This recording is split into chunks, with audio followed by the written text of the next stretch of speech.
from several Russian senior officials. We keep hearing about the prospect for the ceasefire and peace negotiations with Ukraine. Now, the Kremlin aide Yuri Ushakov on Monday was quoted as saying that even though the proposals for peace that have been put forward by President Vladimir Putin earlier this summer were still on the table, at the moment, it was simply impossible to hold negotiations with Ukraine after the Kiev authorities have embarked on this attack against Russia's Kursk region. We also have heard from Sergei Lavrov, Russian foreign minister, suggesting that those talks are impossible at the moment given this incursion. But also he said that Zelensky of Ukraine would never have dared to carry out this attack against Russia's Kursk region without the consent coming from the United States. In fact, Lavrov has said that the U.S. instructed Ukraine's president to start this incursion, which now Zelensky says is aiming to create the buffer zone on the Russian territory. In the meantime, the evacuations have been ongoing in the Kursk region,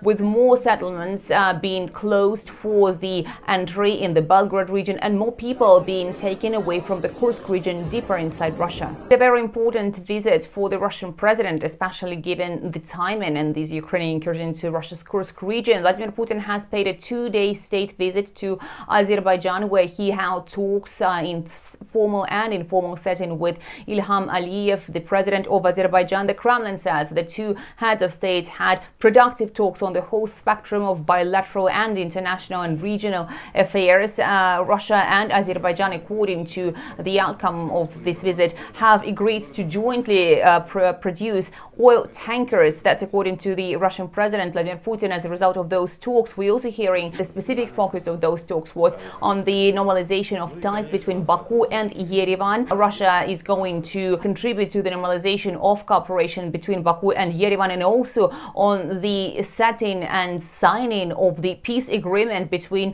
the two countries. We're also hearing that Russia is ready to help to delimitize the borders between these two countries. So the whole spectrum of issues has been discussed, but also our understanding is that the two countries have paid a lot of attention to the bilateral agenda, the trade, the energy cooperation, and agreed to have a significant celebration next year for the 80th anniversary of victory in the World War II.